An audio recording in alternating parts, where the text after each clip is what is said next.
అగ్రవర్ణాల కంచుకోటను బీసీలకు కట్టబెట్టడానికి పెద్ద మనసుండాలి. దాంతోపాటు చాలా సాహసం ఉండాలి.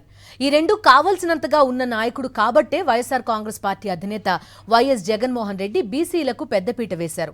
బీసీలంటే బ్యాక్వర్డ్ కాదు, బ్యాక్ బోన్ అంటారు వైఎస్ జగన్మోహన్ రెడ్డి. దానికి తగ్గట్టే ఆయన బీసీలకు ప్రాధాన్యతనిస్తున్నారు. ఉమ్మడి పశ్చిమ గోదావరి జిల్లాలోని నర్సాపురం లోక్సభ స్థానాన్ని ఒక సామాన్య బీసీ మహిళకు కేటాయించడం ద్వారా తమ పార్టీ ప్రాధాన్యత ఏంటో మరోసారి చాటి చెప్పారు జగన్మోహన్ రెడ్డి. ఇంతవరకు అన్ని ఎన్నికల్లోనూ అగ్రవర్ణాలే గెలుస్తూ వస్తోన్న ఈ స్థానంలో బీసీ మహిళను నిలబెట్టడం సాహసమే అంటున్నారు రాజకీయ పండితులు. బీసీల పట్ల ఆయనకున్న మమకారం అంత గొప్పదంటున్నారు బీసీ సంఘాల నాయకులు. నరసాపురం లోక్సభ నియోజకవర్గంలో ఇంతవరకు 16 సార్లు ఎన్నికలు జరిగితే 14 సార్లు క్షత్రియులే విజయభేరిని మోగించారు. నరసాపురాన్ని తమ రాజ్యంగా చేసుకునేలారు క్షత్రియులు. కేవలం 2 సార్లు కాపులు గెలిచారిక్కడ. 1996లో కొత్తపల్లి సుబ్బారాయుడు టీడీపీ తరపున పోటీ చేసి గెలిచి ఎంపీ అయ్యారు. 2004లో వైఎస్ఆర్ ప్రభంజనంలో చేగొండి హరిరామ జోగయ్య కాంగ్రెస్ అభ్యర్థిగా ఇక్కడి నుంచి గెలిచి ఎంపీ అయ్యారు. మిగతా అన్ని ఎన్నికల్లోనూ క్షత్రియులే ఎంపీలు. గత పాలకులు బీసీలను కేవలం ఓటు బ్యాంకుగా చూస్తే జగన్మోహన్ రెడ్డి మాత్రం రాజ్యాధికారంలో వారి వాటాను పెంచారు.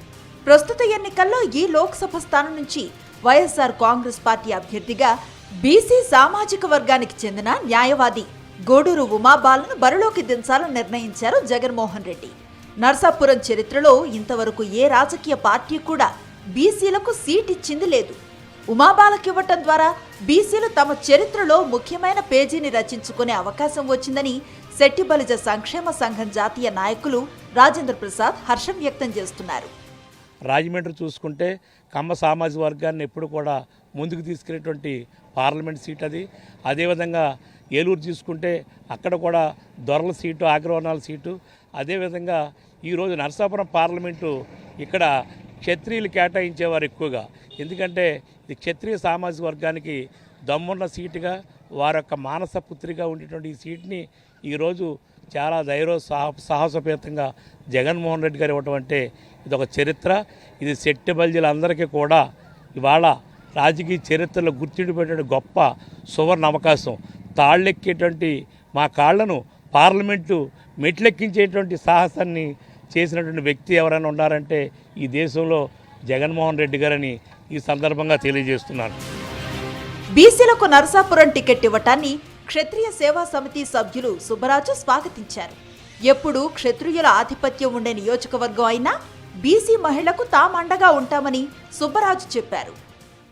ఈ రోజున మొన్న ఒక బీసీ మహిళను మన పార్లమెంట్ అభ్యర్థిగా ప్రకటించడం చాలా సంతోషం. మరి ఈ మహిళలందరూ కూడా మరి ఇంత సామాన్య మహిళకి పార్లమెంటు సీట్ ఇచ్చారు కాబట్టి అందరూ దృష్టిలో పెట్టుకుని పార్లమెంటు అభ్యర్థిని ప్లస్ ఎమ్మెల్యేలను గెలిపించుకుంటే రాబో కాలంలో కూడా సంక్షేమం కానీ అభివృద్ధి కానీ అన్నీ బాగా జరుగుతాయి. కాబట్టి ప్రజలందరూ ఈ దృష్టిలో పెట్టుకుని పార్టీకి అండగా ఉండాలని కోరుకుంటున్నాం. ఎలాంటి డబ్బులు హోదాలు లేని సాధారణ న్యాయవాది, బడుగు వర్గాలకు చెందిన మహిళ ఉమాబాలకు టికెట్ ఇవ్వటం ద్వారా జగన్మోహన్ రెడ్డి బీసీల పక్షపాతినని మరోసారి నిరూపించుకున్నారని మహిళలు అంటున్నారు. ఉమాబాలను గెలిపించి జగన్మోహన్ రెడ్డికి నరసాపురం విజయాన్ని కానుకగా ఇస్తామని మహిళలు అంటున్నారు. ఈ మహిళలకి ప్రాధాన్యత అన్నది ఇదే ఫస్ట్ టైం ఇవ్వటం. అంటే స్వతంత్రం వచ్చిన ఇన్ని సంవత్సరాలకి మహిళకి, ఒక బీసీ సామాన్య మహిళకి పార్లమెంటు సభ్యురాలిగా జగన్మోహన్ రెడ్డి గారు ప్రకటించడం చాలా సంతోషకరమైన విషయం. అలాగే మన ఉమాబాల గారిని మేము మహిళలమందరము విన్నంటి ఉండి ఆమెని పార్లమెంటుకి ఒక ఎంపీగా చేసుకుని మేము జగన్మోహన్ రెడ్డి గారికి గిఫ్ట్గా ఇస్తాము. చంద్రబాబు హయాంలో బీసీలను ఓట్ల కోసమే వాడుకుని అధికారంలోకి వచ్చిన తర్వాత వారిని అవమానించేవారని, బీసీలు న్యాయమూర్తిగా ఉండేందుకు పనికిరారని సిఫార్సు చేసిన దుర్మార్గ చరిత్ర చంద్రబాబుదని ఎంబీసీ కార్పొరేషన్ చైర్మన్ సెండ్ర వీరన్న ధ్వజమెత్తారు. అదే జగన్మోహన్ రెడ్డి పాలనలో బీసీలకు కలలో కూడా ఊహించని విధంగా పదవులు కట్టబెట్టి వారి గౌరవాన్ని పెంచారని వీరన్న అంటున్నారు. 44 మంది ఎమ్మెల్సీలుంటే అందులో బీసీలకు 19 మందికి ఇచ్చినటువంటి చరిత్ర జగన్మోహన్ రెడ్డి గారిది కదా.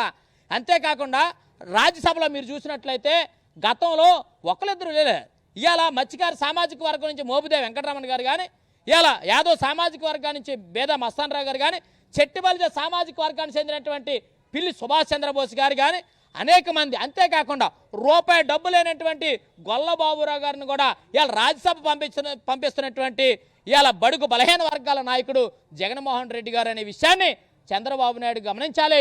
దుకాణం మూసేసుకోవచ్చు, మీరు ఎన్ని పార్టీలు కలిసి వచ్చినా, ఎన్ని పార్టీలతో పొత్తు పెట్టుకుని వచ్చినా ఆంధ్రప్రదేశ్ రాష్ట్రంలో బడుగు బలహీన వర్గాల ప్రతినిధి జగన్మోహన్ రెడ్డి గారు.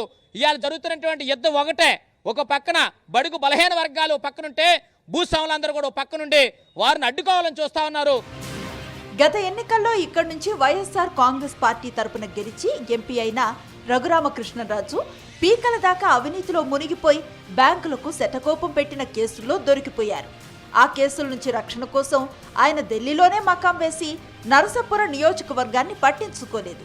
గెలిచిన తర్వాత 5 ఏళ్లుగా నియోజకవర్గ ప్రజలకు అందుబాటులో లేకుండా పోయారు.